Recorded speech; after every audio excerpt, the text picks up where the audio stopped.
নমস্কার। কৃত্তিবাসী রামায়ণ পাঠের দ্বিতীয় যে কাণ্ড, আজ হতে সেটির সূত্রপাত, আজ থেকে সেটা শুরু হচ্ছে। তো আগের যে কাণ্ড ছিল আদি কাণ্ড, আপনারা আমার চ্যানেলের ভিডিওগুলোতে পেয়ে যাবেন এবং সব পর্যায়ক্রমে পর্ব 1, পর্ব 2 সেই হিসাবে আদি কাণ্ড সম্পন্ন করা আছে। আজ হতে আমরা সপ্তম কাণ্ডের যে দ্বিতীয় কাণ্ড, অযোধ্যা কাণ্ড, সেখান থেকে শুরু করি। তো আদি কাণ্ডের সমাপ্তি ঘটেছিল মাতা সীতার বিবাহ এবং শ্রীরাম পরশুরামের সঙ্গে যে বিবাদ, সেই বিবাদের পরে অযোধ্যায় আগমন এবং তার পরবর্তী সময় এই অযোধ্যা কাণ্ডতে দশরথ তিনি ইচ্ছা প্রকাশ করেন যে তার যে যোগ্য পুত্র রাম তিনি সিংহাসন ভার গ্রহণ করুন। কিন্তু এই সিংহাসন ভার গ্রহণের আগে কিছু বিপত্তি, কিছু বিপর্যয় ঘটে। তো সেটারই বিস্তারিত বিবরণ রয়েছে রামায়ণের দ্বিতীয় যে কাণ্ড, অযোধ্যা কাণ্ড, সেটিতে। তো আজ আমরা সেটি শুরু করছি। তো শ্রীরামচন্দ্রের চরণে প্রণাম জানিয়ে শুরু হোক আজ হতে রামায়ণের দ্বিতীয় কাণ্ড, অযোধ্যা কাণ্ড। তো শ্রী রামচন্দ্রের রাজা হইবার প্রস্তাব। এবার শ্রী রামচন্দ্রকে যে রাজা করতে হবে, সেই যে প্রস্তাব, সেটা কি করে উঠলো, এবার সেটা সম্পর্কে বিস্তারিত বিবরণ। তো দ্বিতীয় অযোধ্যা কাণ্ড শুনো সর্বজন, কৈকেয়ীর বাক্যে রাম যাইবেন বন। তো এই যে দ্বিতীয় কাণ্ড, যেটা অযোধ্যা কাণ্ড, এর মুখ্য যে বিষয়বস্তু সেটা হচ্ছে মাতা কৈকেয়ী তিনি দশরথ রাজাকে বাধ্য করবেন শ্রীরামকে বনে পাঠাতে। তো বৃদ্ধ রাজা দশরথ শিরে শুভ্র কেশ, আসন বসন শুভ্র, শুভ্র সর্ববেশ। তো রাজা দশরথ তিনি এবার বৃদ্ধ হয়েছেন, তার মাথায় যে শুভ্র কেশ, সাদা চুল দেখা দিয়েছে এবং তিনি যে আসন বসন যা পড়েন সকলই শুভ্র। রাজত্ব করেন রাজা বসে সিংহাসনে, আইল সকল রাজা রাজ সম্ভাষণে। হস্তি ঘোড়া নানা রত্ন নানা আভরণ, বিবাহে যৌতুক রামে দেন রাজগণ।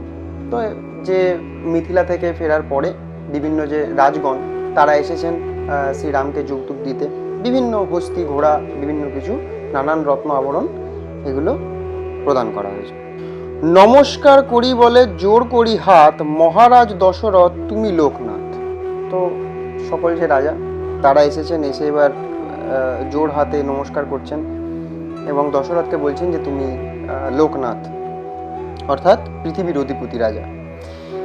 এক নিবেদন করি শুনো নৃপবর, শ্রীরামের রাজা করো সর্বগুণাকর। বালক শ্রীরাম চুলে পঞ্চজুটি ধরে, মারিচ রাক্ষস পালাইল যার ডরে। তো এরা সকলে এসে এক সবিনয় নিবেদন করছেন। সেই নিবেদনটা হচ্ছে এরকম যে মহারাজ, আপনি এই পৃথিবীর অধিপতি রাজা, তো একটি নিবেদন আছে যে এই যে শ্রীরাম ইনি সর্বগুণ সম্পন্ন। একটি রাজার মধ্যে যা যা গুণ থাকা দরকার ছিল আমরা সকলে বুঝেছি যে ইনি সেই সর্বগুণ সম্পন্ন। তো বালক শ্রীরাম যখন পঞ্চঝুটি ছিল মাথায়, তারই ভয়তে মারিচ রাক্ষস পালিয়ে গেছিল। তো এর থেকে আর গুণের পরিচয় কি পাওয়া যেতে পারে? রামতুল্য বীর আর নাহি ত্রিভুবনে, রাম রাজা হইলে আনন্দ সর্বজনে। তো শ্রীরামের মতো বীর এই ত্রিভুবনে তো আর কেউ নেই। তো সে যদি রাজা হয় তাহলে সকলে এক আনন্দ অনুভব করি, আমরা সকলে পরিত্রাণ পাই আর কি। অন্তরে সানন্দ রাজা শুনিয়া বচন, বাকছলে সবার বুঝেন রাজা মন। তো যখন সকলে এসে এই প্রস্তাব দিয়েছেন, তো রাজা এটা শুনে আনন্দিত, মনে মনে খুব খুশি। এই যে কথাবার্তা, এর যে কি উদ্দেশ্য আছে, মানে কথার কৌশল, বাচন ভঙ্গিতে তিনি বুঝতে পারছেন যে সকলের মন হয়েছে এবার যে আমার যে সিংহাসন সেটা শ্রীরামকে সঁপে দেওয়া উচিত, সকলের সেটাই অভিপ্রায়। শ্রীরাম হইলে রাজা সবার সন্তোষ, বৃদ্ধকালে আমি করিলাম কিবা দোষ। তখন দশরথ রাজা একটু কৌতুক করছেন আর কি। তিনি বলছেন যে শ্রীরাম, তাহলে তোমরা সকলে এসে বলছো যে শ্রীরামকে রাজা করে দেওয়া উচিত। তো শ্রীরাম রাজা হলে সকলের সন্তোষ হয়, এটা ঠিক, তা আমি কি বৃদ্ধ বয়সে এসে কোনো ভুল কাজ করে ফেললাম? মানে আমার দ্বারা কি কোনো দোষ হয়ে গেল নাকি? পুত্রবৎ পালি প্রজা করি দুষ্টে দণ্ড, কোন দোষে আমার ঘুচাও রাজদণ্ড। আচ্ছা, এটা ইনি পরিহাস করছেন আর কি, কিন্তু খুবই মানে এমনভাবে বলছেন যেন একেবারে মানে সত্যি কথা এটা শুনে উনি আচম্বিত হয়ে পড়েছেন এরকম ধরনের। তাই বলছেন যে আমি পুত্রের মতো যে আমার যে প্রজারা রয়েছে তাদের পুত্রবৎ পালন করি, দুষ্ট লোক যারা তাদের দণ্ড প্রদান করি এবং সুব্যবস্থা কায়েম করেছি আমি আমার রাজ্যে অযোধ্যায়। তো তাহলে আমার এমন কি দোষ হলো যে তোমরা আমার হাতে যে রাজদণ্ড রয়েছে সেটা তুমি ঘুচিয়ে ফেলতে চাইছো এবং শ্রীরামকে দিয়ে দিতে চাইছো? আনন্দিত অন্তরে বাহিরে ওষ্ঠ চাপে, ভূপতির কোপ দেখি সর্বরাজা কাঁপে। আচ্ছা, তো এবার এই যে বলছেন যে আনন্দিত, উনি তো মনে মনে আনন্দিত যে আমার পুত্রের ব্যাপারে সবাই ভালো কথা বলছে, সবাই বলছে যে আমার থেকেও যোগ্য আমার যে পুত্র শ্রীরাম সে। কিন্তু বাইরে উনি একটা কপট রাগ সেটা দেখানোর চেষ্টা করেছেন সকলকে, এবং সেটা দেখে সকলে মনে মনে কেঁপে উঠেছে যে কি রাজা তো রেগে গেল নাকি আমাদের প্রস্তাবটা শুনে। সবারে সভয় দেখি দশরথ কয়, পরিহাস করিলাম না করিও ভয়। তো সকলে যখন এবার দেখছে যে না এবার মানে ভয় পেয়ে গেছে সবাই, তখন সকলকে তিনি অভয় দিয়ে বলছেন যে না না আমি পরিহাস করলাম সকলের সাথে, এতে ভয় পাওয়ার কিছু নেই, ঠিকই বলেছো তোমরা। বশিষ্ঠেরে ডাকি আনি কুলপুরোহিত, রামে রাজা করো সবে হয় হরষিত। তো ঠিক আছে, তোমরা যখন এটাই চাও তাহলে বশিষ্ঠ তিনি তো কুলপুরোহিত আমাদের, তাহলে তাকে ডেকে নিয়ে আসো এবং তাহলে শ্রীরামকে রাজা করে তাহলে তোমাদের যখন হরষিত অর্থাৎ মন যখন খুশি হবে তাহলে সেই কাজটাই করি। ভূপতির অনুজ্ঞা পাইয়া সর্বজন, করিল সকলে তার চরণ বন্দন। তো যখন সকলে বুঝেছে যে না মহারাজ একটু পরিহাস করছিলেন, ইনি সত্যি খুব খুশি, আন্তরিকভাবে খুশি যে আমার পুত্রকে সকলে রাজা হিসাবে দেখতে চায়, তখন সকলে রাজার অনুমতি পেয়ে তার চরণ বন্দনা করে বশিষ্ঠ ব্রাহ্মণের কাছে যাওয়া ঠিক করেছে।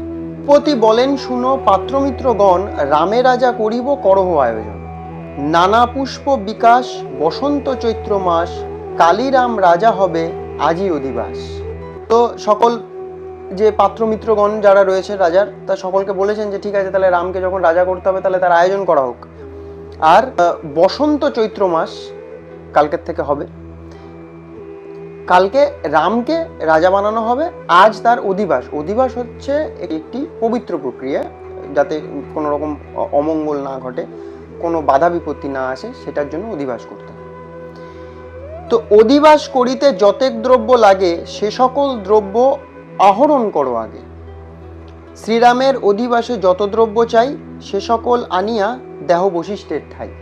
তো উনি বলছেন যে তাহলে আজকে অধিবাস হবে, কালকে শ্রীরামকে রাজা বানানো হবে, তাহলে এই অধিবাস করার জন্য যে যে দ্রব্যগুলো দরকার পড়ে সেইগুলো তাহলে সংগ্রহ করা হোক, আর সেই দ্রব্য সংগ্রহ হয়ে যাওয়ার পরে সেটা আমাদের যে কুলপুরোহিত বশিষ্ঠ ব্রাহ্মণ তার কাছে সেই জিনিসগুলো পৌঁছে দেওয়া হোক। সুমন্ত্র সারথি তুমি চলহ সত্তর, রথে করি আনো শ্রীরামে আমার গোচর।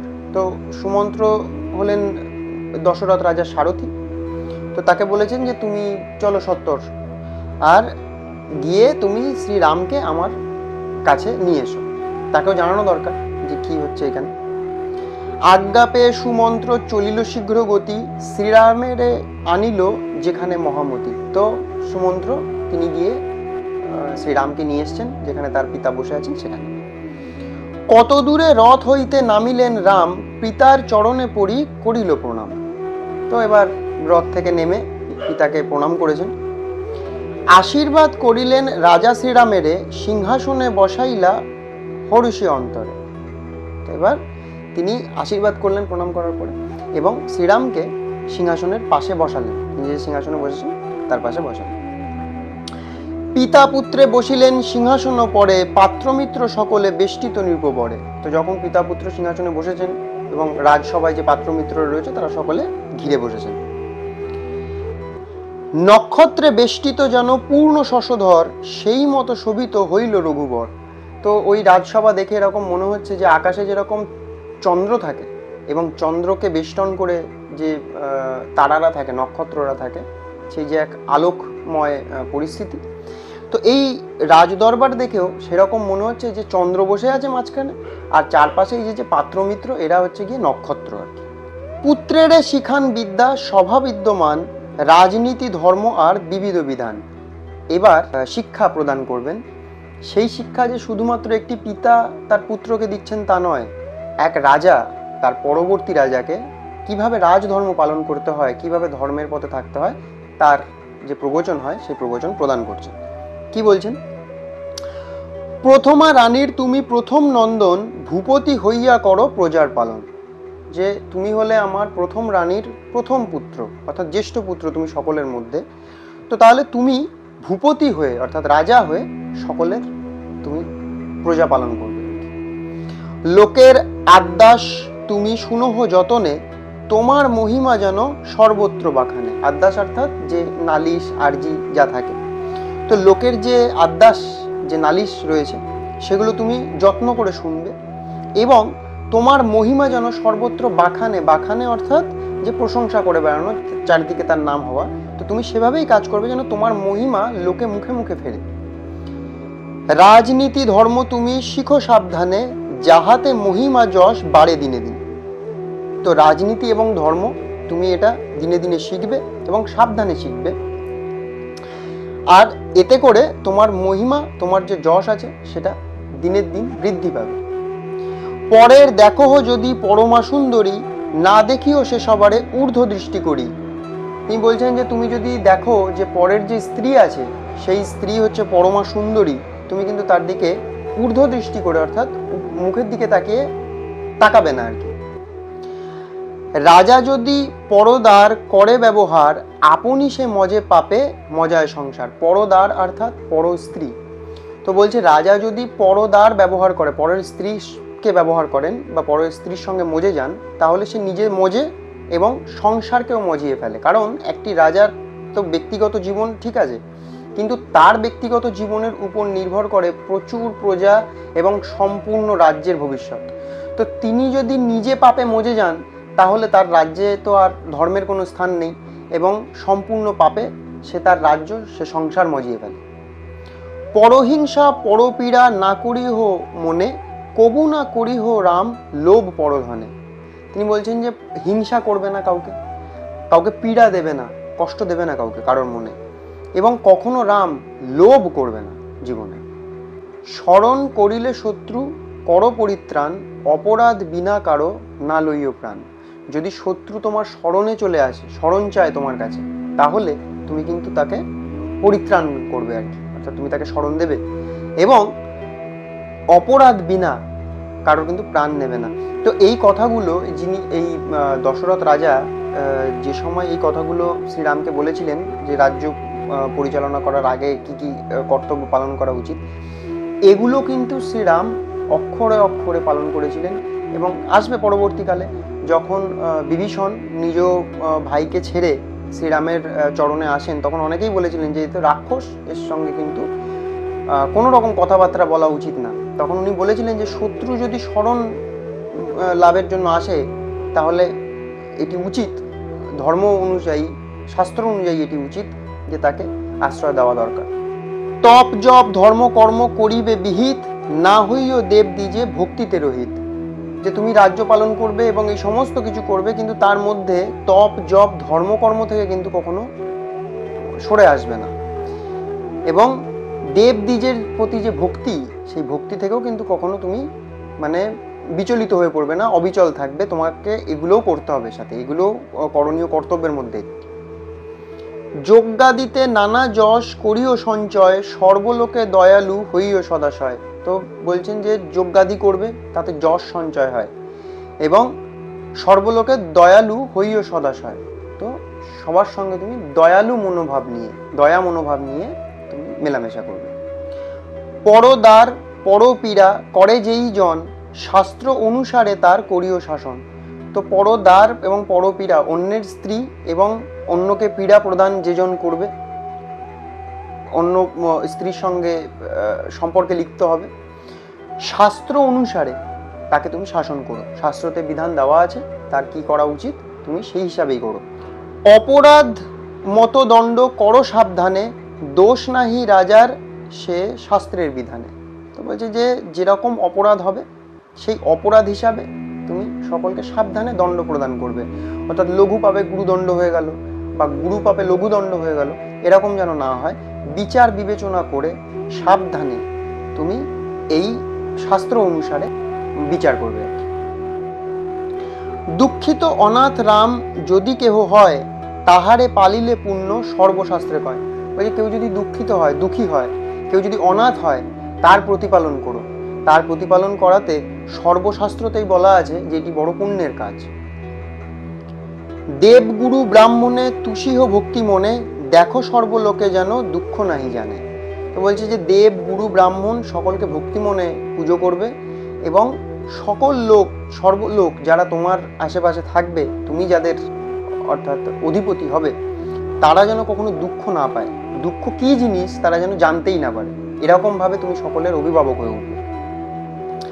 রাজনীতি ধর্ম রাজা শিখান রামেরে, শুনিয়া কৌশল্যা রানী হরষিত অন্তরে। তো রাজনীতি কিভাবে করা উচিত, ধর্মপথে একটি রাজার কিভাবে রাজ্য প্রতিপালন করা উচিত, সেই সমস্ত কথা উনি যখন শ্রীরামকে শেখাচ্ছেন, এটি দেখে মাতা কৌশল্যা, রানী কৌশল্যা, ইনি হরষিত অন্তরে অবশ্যই আনন্দ পাচ্ছেন।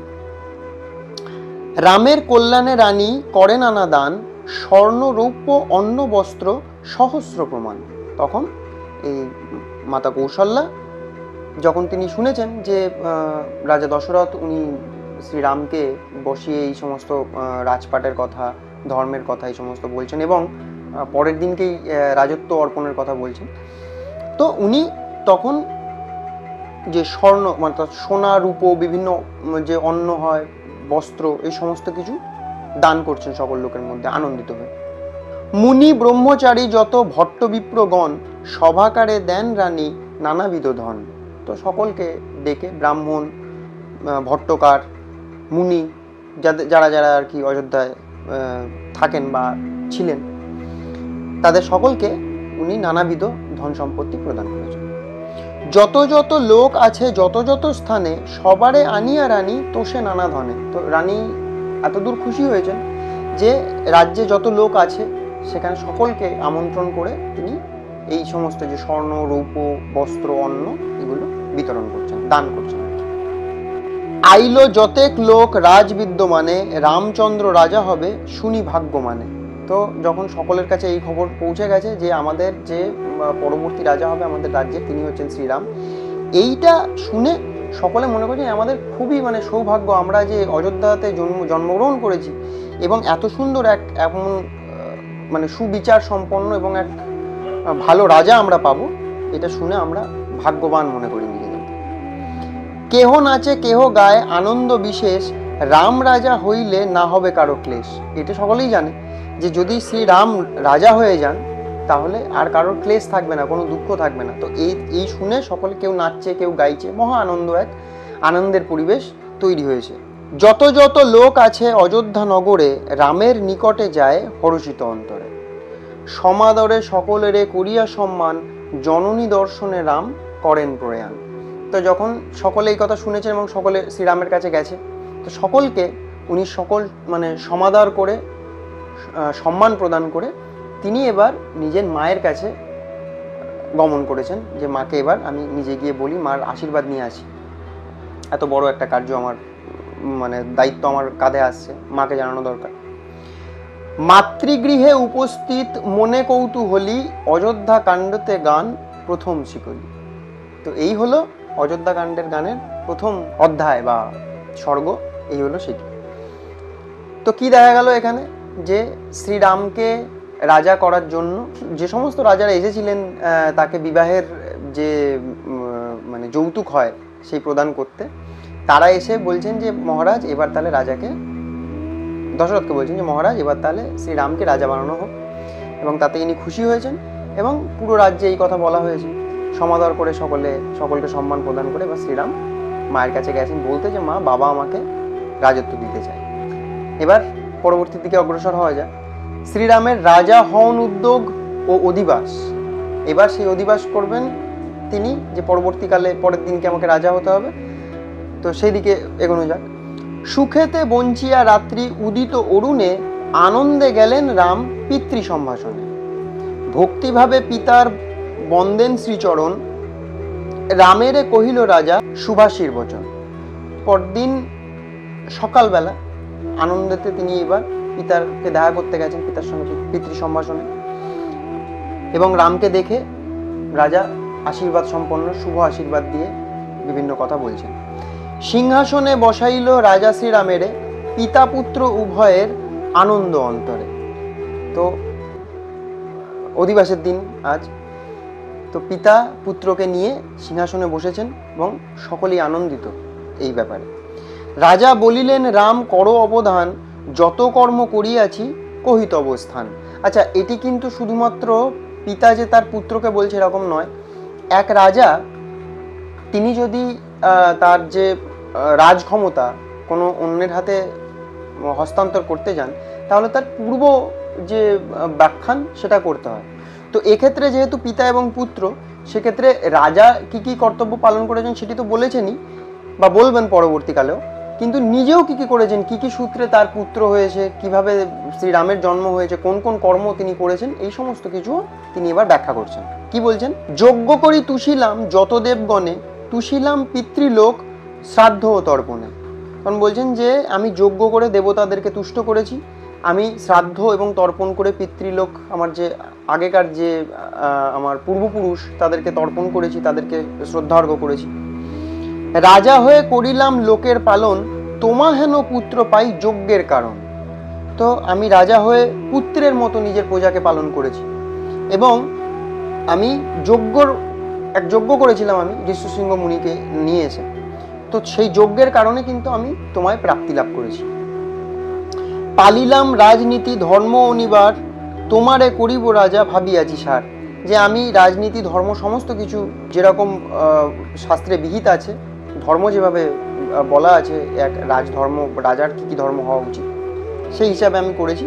এবং আমি সব কিছুর পরে আমি এটাই ভেবেছি যে এই যে যে গুণাবলী থাকা দরকার এক রাজার রাজ্য পরিচালনা করার জন্য, তার সমস্ত গুণ তোমার মধ্যে রয়েছে, তাই আমি মনে করি যে তুমি রাজা হও, এই হচ্ছে সার। বৃদ্ধ হইলাম আমি মরিব কখন, তোমারে করিব রাজা পালো সর্বজন।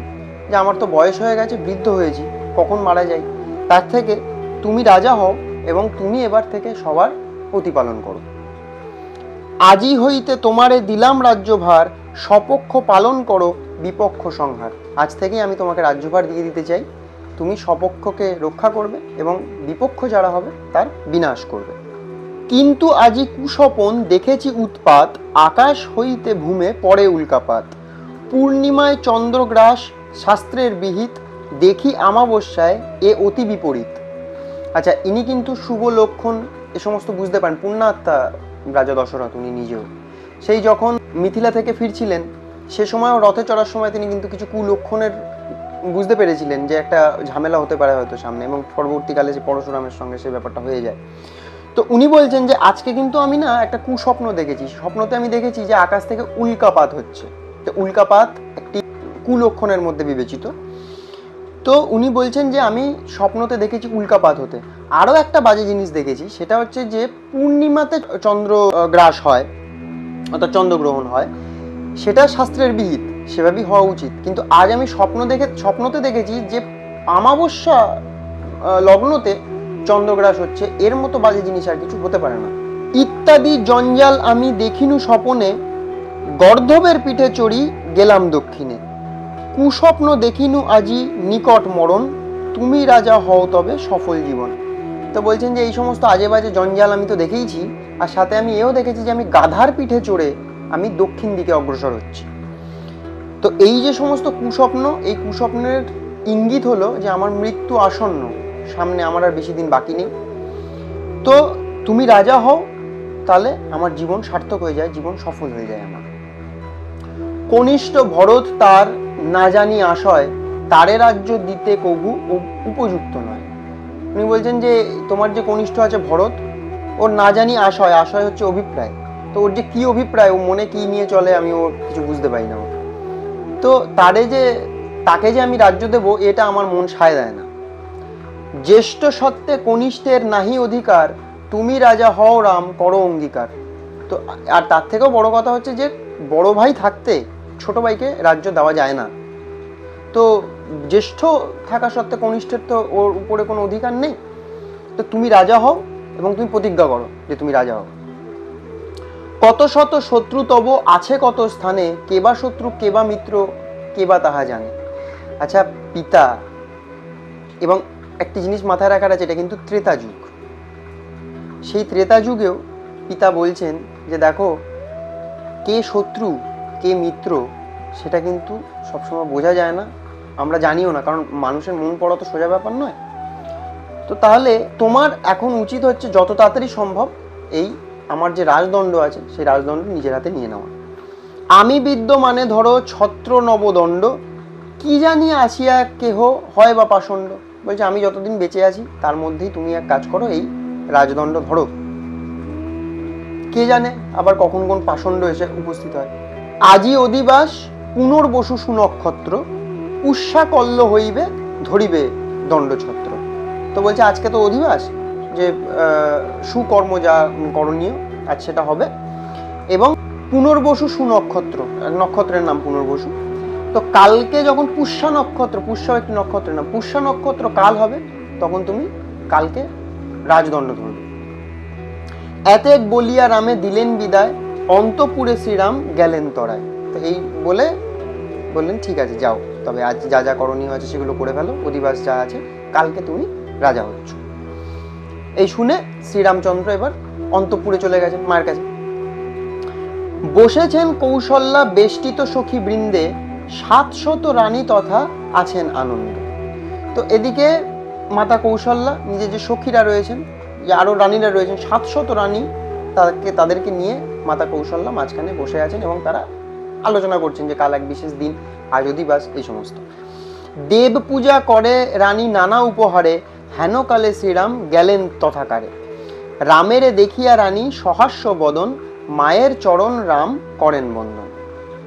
মাতা কৌশল্যা তখন বিভিন্ন পূজা করছিলেন, দেব পূজা। তো সেই সময় শ্রীরাম মায়ের কাছে গেলেন এবং সহাস্য বদনে মায়ের চরণ বন্দনা করলেন। মায়ের সম্মুখে দণ্ডাইয়া রঘুনাথ, কহেন সকল কথা করি জোর হাত। আমারে দিলেন পিতা সর্বরাজ্য খণ্ড, আজি অধিপাস কালী পাবো ছত্রদণ্ড।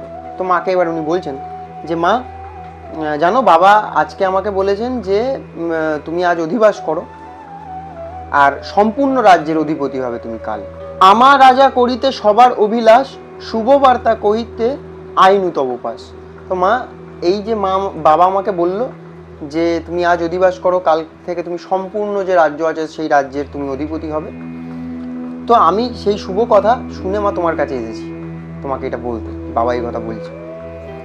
নানা উপহারে মাতা করো ইষ্ট পূজা, মম প্রতি যেন তুষ্টা হন দশভুজা। তো মাকে এসে উনি বলছেন যে মা তুমি এক কাজ করো, তুমি না নানান উপহারে তুমি ইষ্ট যে আছে আমাদের ইষ্টদেব তার পূজা করো, এবং তুমি দশভুজাকে পুজো অর্চনা করো, যাতে উনি সন্তুষ্ট হন এবং কোনো রকম বাধা বিপত্তি না হয়, নির্বিঘ্নে যেন সমস্ত কার্য হয়ে যায়। এতেক শুনিয়া রানী হরষিত মন, রামের কল্যাণ করিলেন অগণন। তখন এই শুনে রামকে বিভিন্ন কল্যাণমূলক আশীর্বাদ দিলেন।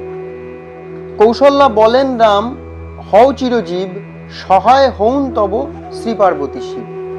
উনি বলছেন যে চিরজীবী হও বাবা, এবং তোমার যেন মাতা পার্বতী এবং ভোলেনাথ তারা যেন তোমার সহায় হয়। অনেক কঠোরে আমি পূজিয়া শঙ্করে, তোমা হেন পুত্র রাম ধরিনু উদরে। আমি অনেক কঠিনভাবে পুজো অর্চনা করে আমি শঙ্করকে অর্থাৎ ভোলেনাথ শিবকে সন্তুষ্ট করেছি, এবং সেই জন্যই কিন্তু তোমার মতো পুত্র আমি লাভ করেছি। শুভক্ষণে জন্ম নিলা আমার ভবনে, রাজমাতা হইলাম তোমার কারণে। বলছেন যে শুভক্ষণে তুমি জন্ম লাভ করেছিলে, এবং যে তুমি জন্ম লাভের জন্যই আমি রাজমাতা হিসাবে আজ সকলের কাছে বিবেচিত। সুমিত্রা সপত্নী সে আমাতে অনুরক্ত, তার পুত্র লক্ষণ তোমার বড় ভক্ত। বলছে সুমিত্রা সপত্নী, সপত্নী অর্থাৎ সতীনকে সপত্নী বলে। তো বলছে সুমিত্রা সতীনী, সে কিন্তু আমার প্রতি খুব তার অনুরক্ত, সে আমাকে খুব ভালোবাসে, আমার প্রতি তার অনেক অশেষ প্রেম রয়েছে। তার যে পুত্র আছে লক্ষণ, সে কিন্তু আবার তোমার খুব বড় ভক্ত। তোমার কুশল সেই চাহে অনুক্ষণ, অতি হিতকারী তব সুমিত্রা নন্দন। বলছে সে সেই যে লক্ষণ না, সে সব সময় সব অবস্থাতে সে তোমাকে মানে ভালো হোক, তোমার যাতে মানে উপকার হয়, কল্যাণ হয়, সেই জিনিসই সে সবসময় ভাবতে থাকে।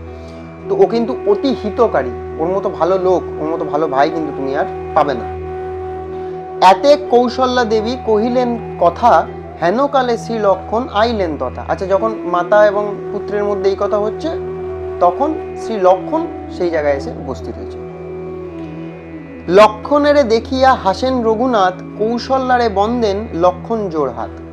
তো এসে উনি মাতা কৌশল্যাকে বলছেন প্রণাম নেবেন মাতা, এবং লক্ষণকে দেখে শ্রীরাম আনন্দিত হয়েছেন।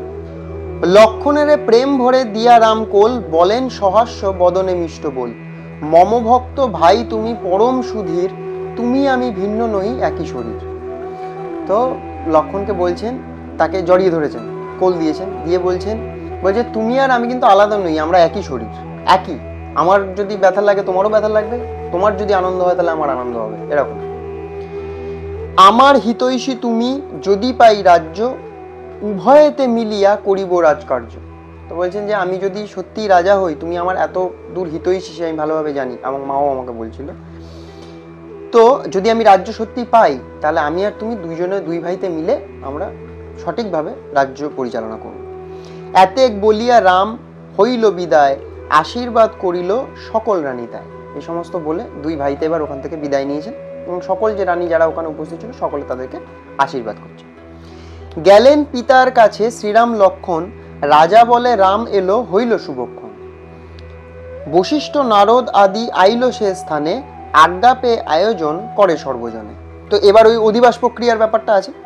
যখন শ্রীরাম ওখানে গিয়ে উপস্থিত হয়েছেন, তখন দশরথ বলছেন এই তো শুভক্ষণ উপস্থিত, রাম এসে উপস্থিত হয়েছেন এখানে। তো এবার বশিষ্ঠ নারদ সকলে যখন সেখানে উপস্থিত হয়েছেন, তো এবার সেই কার্য শুরু হচ্ছে, অধিবাস প্রক্রিয়া। নিমন্ত্রণ করিয়া আনিল রাজগণ, রাম রাজা হবেন সকলে হৃষ্টমন। বিদ্যাধরী নাচে গায়ে গন্ধর্বে সঙ্গীত, চতুর্দিকে জয়ধ্বনি শুনি সুললিত। তো এবার যাদের যে সমস্ত রাজাদেরকে নিমন্ত্রণ করা হয়েছে যে আজ অধিবাস, কাল রাজদণ্ড হস্তান্তরিত হবে, রাজা দশরথের কাছ থেকে শ্রীরামের কাছে যাবে। তো সে এক মানে আনন্দের পরিবেশ চারপাশে, এবং বিদ্যাধরী নাচছেন, গন্ধর্বেরা গীত গাইছেন, চারদিকে বিভিন্ন যে সুলক্ষণ সেই সমস্ত আছে, এবং সে মানে এক মানে সুপবিত্র এক বাতাবরণ তৈরি হয়েছে অযোধ্যানগর। লক্ষ লক্ষ পতাকা উড়িছে নানা রঙে, রাজগণ এলো সব কটকের সঙ্গে। তো এবার সকল যে রাজাদেরকে নিমন্ত্রণ করা হয়েছে তারা সকলে তাদের সৈন্যবাহিনী, যে কটক যারা থাকে আর কি, তাদের সকলকে নিয়ে এসেছেন। লক্ষ লক্ষ পতাকা উঠছে, তার মানে লক্ষ লক্ষ রাজারা এসেছেন। নানা রঙে রথ রথি হস্তি ঘোড়া সাজে, নানা জাতি বাদ্য শুনি নানা দিকে বাজে। অধিবাস করিতে আইল ঋষি মুনি, রাম জয় বলিয়া করিছে বেদধ্বনি। তো এই যে অধিবাস প্রক্রিয়ার জন্য সকল যে ঋষি মুনি, তারপরে বিভিন্ন যে রাজা, তারা সকলে এসেছেন, সকলে জয় হোক, রামের জয় হোক সেই সমস্ত বলছেন, বেদ ধ্বনি উচ্চারণ করছেন, এক পবিত্র পরিস্থিতি তৈরি হয়েছে। নারিকেল গুবাক রপিল সারি সারি, ঘৃতের প্রদীপ জালে প্রজার কুমারী। তো নারিকেল অর্থাৎ নারকেল গাছ, গুবাক অর্থাৎ সুপুরি গাছ, এইগুলো বিভিন্নভাবে সারি সারি রোপণ করা হয়েছে। এক শুভ যে কার্য শুরু হওয়ার আগে যেগুলো করতে হয় সে সমস্ত করা হয়েছে, এবং ঘিয়ের প্রদীপ, প্রজাদের যে মেয়েরা তারা ঘিয়ের প্রদীপ জ্বেলেছেন ঘরের বাইরে বিভিন্ন জায়গায়। নানা রত্নে নির্মাইল লক্ষ লক্ষ ঘর, বিবিধ পতাকা উড়ে চালের উপর। এবং এই যে এত লোক বাইরে থেকে আসছেন শ্রীরামকে রাজা অবস্থায় দেখবেন বলে, তার জন্য লক্ষ লক্ষ ঘর বানানো হয়েছে, এবং বিভিন্ন ধরনের পতাকা, বিভিন্ন রকমের পতাকা সেই সমস্ত ঘরের উপরে উড়ছে। পৃথিবীতে আছে যত নানা উপহার, তাহা আনি লক্ষ লক্ষ ভরিল ভাণ্ডার। তো এত রাজাদেরকে নিমন্ত্রণ করা হয়েছে, সকল রাজারা এসেছেন, এবং সেই বিভিন্ন ধরনের যে রত্ন হয়, বিভিন্ন যে উপহার হয়, তাতে করেই রাজকোষ ভর্তি হয়ে যাচ্ছে। নানা রত্নে শোভিত বসন পরিহিত অযোধ্যার যত লোক সবে আনন্দিত। তো তাদের আজকের থেকে শুভ এবং খুশির দিন আর কিছু হতে পারে না। তো তারা সকলে ভালো ভালো রত্ন পরেছেন, বিভিন্ন যে পরিধান বসন হয় সেই সমস্ত কিছু পরেছেন, এবং চারিদিকে এক আনন্দিত পরিস্থিতি তৈরি হয়েছে। আইল দেশের লোক অযোধ্যা নগরে, কেহ নাচে কেহ গায় পরিচিত অন্তরে। তো এতদূর আনন্দিত সকলে, কেউ নাচছে কেউ গাচ্ছে, মানে গান বাজনা করছে। তো আনন্দিত, হর্ষিত হয়েছে, অর্থাৎ আনন্দ ভিতর থেকে এক আনন্দ ফুটে বেরোচ্ছে সকলে। অধিবাস দেখিতে আইল দেবগণ, অন্তরিক্ষে রহে সবে চাপিয়া বাহন। তো এই যে শুধুমাত্র রাজারা এসেছেন বা প্রজারা খুশি হয়েছেন তাই নয়, অন্তরিক্ষে অর্থাৎ আকাশে থেকে দেবতারা তাদের বাহনের উপরে বসে তারাও এই ব্যাপারটা দেখছেন। ব্রহ্মা শিব আদি করি যত দেবগণ, ভগবতী আদি করি দেবী অগণন। তো অর্থাৎ সমস্ত ধরনের যে দেব, ব্রহ্মা বিষ্ণু মহেশ্বর থেকে শুরু করে আরও যত দেবগণরা রয়েছেন এবং তাদের যত দেবীরা রয়েছেন, সকলে সকলে আর কি অন্তরিক্ষে থেকে এই যে ঘটনা সেটা দেখছেন। অধিবাস দেখিতে আইল সর্বজন, কৌতুকেতে পুষ্পবৃষ্টি করেন তখন। আচ্ছা, তো এবার অধিবাস দেখতেছে পুষ্পবৃষ্টিও হচ্ছে আকাশ থেকে, কিন্তু ব্যাপারটা কৌতুকে হচ্ছে, কারণ ওনারা তো ভালোভাবে জানেন যে কি হতে চলেছে। ঋষিগণে দেখিয়া উঠিয়া রঘুনাথ, পাদ্য অর্ঘ্য দিয়া পূজে করি প্রণিপাত। তো সব যে ঋষিমুনি তাদেরকে দেখে রঘুনাথ তিনি সকলের পায়ে প্রণাম করছেন, যথাযোগ্য সম্মান প্রদান করা হচ্ছে। বশিষ্ঠ বলেন রাম শাস্ত্রের বিহিত, তব অধিবাস আমি করি যে উচিত। তো শাস্ত্রের বিহিত অনুসারে আমি তাহলে এবার তোমার উচিত প্রক্রিয়ায় অধিবাস শুরু হোক। পিতৃবিদ্যমানে ধরো দণ্ড আর ছাতি, নহুষ রাজার যেন তনয় যজাতি। তো পিতার সামনে তুমি রাজদণ্ড ধরো এবং তোমার যে পিতার যে এক ইচ্ছা, সেই ইচ্ছা তুমি এবার পূরণ করো। বশিষ্ঠ করেন সুমঙ্গল বেদ ধ্বনি, অখিল ভুবনে শব্দ রাম জয় শুনি। অধিবাস রামের হইল সমাপন, আনন্দে দেখিয়া স্বর্গে গেল দেবগণ। তো এবার বশিষ্ঠ ব্রাহ্মণ তিনি সুমঙ্গল যে বেদ মন্ত্র তিনি তা উচ্চারণ করেছেন, এবং অখিল ভুবনে অর্থাৎ সম্পূর্ণ ভুবনে রামের যে জয়ধ্বনি, সেই জয়ধ্বনি জয় শ্রীরাম, সেই জয় শ্রীরাম চারিপাশে প্রতিধ্বনিত হচ্ছে আর কি চারিদিকে। এইভাবে শ্রীরামচন্দ্রের অধিবাস যেটা সেটা সম্পন্ন হলো। অধিবাস রামের হইল সমাপন, আনন্দে দেখিয়া স্বর্গে গেলেন দেবগণ। তো যখন অধিবাস সম্পন্ন হয়ে গেল তখন দেবগণ তাই দেখে স্বর্গরাজ্যে ফিরে গেলেন। জয় জয় হুলাহুলি করে রামাগণ, নৃত্য গীতে আনন্দিতে অযোধ্যা ভুবন। তো এবার যত নারীরা রয়েছেন তারা সকলে জয় হোক, এই যে হুলাহুলি চারিদিকে তারা করছেন এবং নৃত্য গীত, কেউ নাচে গানা করছেন, এই সমস্ত করে আনন্দিত ভুবন, মানে অযোধ্যাতে আনন্দের বন্যা বয়ে যাচ্ছে আর কি, এটাকে বন্যাই বলা যায়, যে আনন্দের বন্যা বয়ে যাচ্ছে চারপাশে। রাম সীতা উপবাসী রহে দুইজন, চন্দনে চর্চিত অঙ্গ সুকৌতুক মন। তো শ্রীরাম এবং সীতা যেহেতু তার অর্ধাঙ্গিনী ধর্মপত্নী, সেই জন্য তারা উপবাসী ছিলেন দুজনে একসাথে, এবং চন্দন দিয়ে তাদের মাথা, তাদের যে বিভিন্ন অঙ্গ সেই সমস্ত লেপন করা হচ্ছে চন্দন সকৌতুক মনে। নানা রত্ন ধন সবে দিলেক যৌতুক, নিজালয়ে গেল সবে দেখিয়া কৌতুক। তো এই যে বিভিন্ন রত্ন প্রদান করে তারা যে যার মতো যাদের যাদের যে ঘর বরাদ্দ ছিল তারা সেই সমস্ত ঘরে চলে গেলেন। বলেন বশিষ্ঠ মুনি রাজার সদনে, অধিবাস রামের হইল শুভক্ষণে। তখন বশিষ্ঠ ব্রাহ্মণ বলছেন দশরথ রাজাকে যে খুব সুন্দর এবং খুব ভালো সময় হচ্ছে গিয়ে রামের অধিবাসটা কিন্তু সম্পন্ন হয়েছে। শুনিয়া হাসেন রাজা আনন্দিত মনে, নানা রত্ন দানে রাজা তুষিল ব্রাহ্মণে। তো এই কথা শুনে রাজা আনন্দিত হয়েছেন যে যাক শুভ সময় শুভ মুহূর্তে সম্পন্ন কাজ হয়েছে সব। তো উনি নানান রত্ন এবং আরো যে বিভিন্ন দান সামগ্রী আছে সেই সমস্ত দান সামগ্রী উনি প্রদান করেন। বেলার হইল শেষ নক্ষত্র গগনে, অধিবাস দেখি ঘরে গেল সর্বজনে। তো এবার বেলা শেষ হয়ে গেছে, দিনের বেলায় সমস্ত অধিবাস যা কর্মপ্রক্রিয়া ছিল সব সম্পন্ন হয়েছে, দিন শেষ এবং সকলে অধিবাস করে যে যার ঘরে চলে গেছে। সুগন্ধি পুষ্পের গন্ধ বহে চতুর্ভীত, দেবতুল্য বেশে সবে শুইয়া নিদ্রিত। রাত্রি অবসান হয় সূর্যের উদয়, শয়ন তেজিল সবে আনন্দিত হৃদয়। তো এবার তো অধিবাস সম্পন্ন হয়ে গেছে, কাল তার মানে এক বিশেষ দিন, যেদিন শ্রীরামচন্দ্র রাজদণ্ড গ্রহণ করবেন পিতার কাছ থেকে। তো সেই হিসাবে ওই সুগন্ধ পুষ্প, এত ফুল এবং এত সুগন্ধির ব্যবহার হয়েছে যে সম্পূর্ণ যে অযোধ্যার যে বাতাবরণ, যে আবহাওয়া, সেটা সুগন্ধি হয়ে গেছে। এবং দেবতুল্য বেশে সবে শুয়ে নিদ্রিত। তো যে সমস্ত মানে বস্ত্র তারা পরিধান করেছে, যে দিব্য বস্ত্র, এক ভাব্য সুন্দর এক প্রতিমূর্তি হয়েছে সকলের আর কি। তো এভাবে রাত্রির অবসান হলো এবং সূর্যের উদয় হয়েছে এবং সকলে আনন্দে নিজের যে শয়ন, যে শয্যা, সেটা ত্যাগ করেছে। আজ এক যে দিন, সেই দিনের জন্যই হয়তো সকলে পৃথিবীতে জন্মগ্রহণ করেছেন। এরকম আনন্দিত হয়ে সকলে প্রস্তুত দেখার জন্য যে শ্রীরাম রাজা হচ্ছে। তো এই হলো ব্যাপার, অধিবাস প্রক্রিয়া সম্পন্ন হয়েছে। আর একটি ছোট্ট কার্য বাকি রয়েছে, সেটি হচ্ছে রাজদণ্ড হস্তান্তর করা এবং রাজা দশরথ তিনি নিজ হাতে নিজের যে পুত্র তাকে সিংহাসনে বসাবেন। কিন্তু এই যে ছোট্ট একটি কাজ বাকি রয়েছে, সেই ছোট্ট একটি কাজ যে কতদূর সুদূর প্রসারী হতে চলেছে এবং কি তার পরিণতি হতে চলেছে, সেটা পরবর্তী পর্যায়ে তো জানাই যাবে। তবে আজ এই পর্যন্তই, দেখা হবে পরবর্তী অংশে। আর যাওয়ার আগে একটি কথা বলার, যে যদি এরকমভাবে রামায়ণ পাঠ আপনাদের মন যদি স্পর্শ করে থাকে, তাহলে লাইক করুন, সাবস্ক্রাইব করুন, আর এই রামায়ণ পাঠ সকলের মধ্যে ছড়িয়ে দিন। বাঙালিদের উচিত নিজের ঐতিহ্য, নিজের রামায়ণ, নিজের মহাভারত, এগুলোকে আলোচনা করা, শোনা, সেখান থেকে জ্ঞান সঞ্চয় করা এবং জীবনে এগিয়ে যাওয়া। ভগবান শ্রীরাম সকলের মঙ্গল করুন, আপনাদের সকলের ভালো হোক। জয় শ্রীরাম।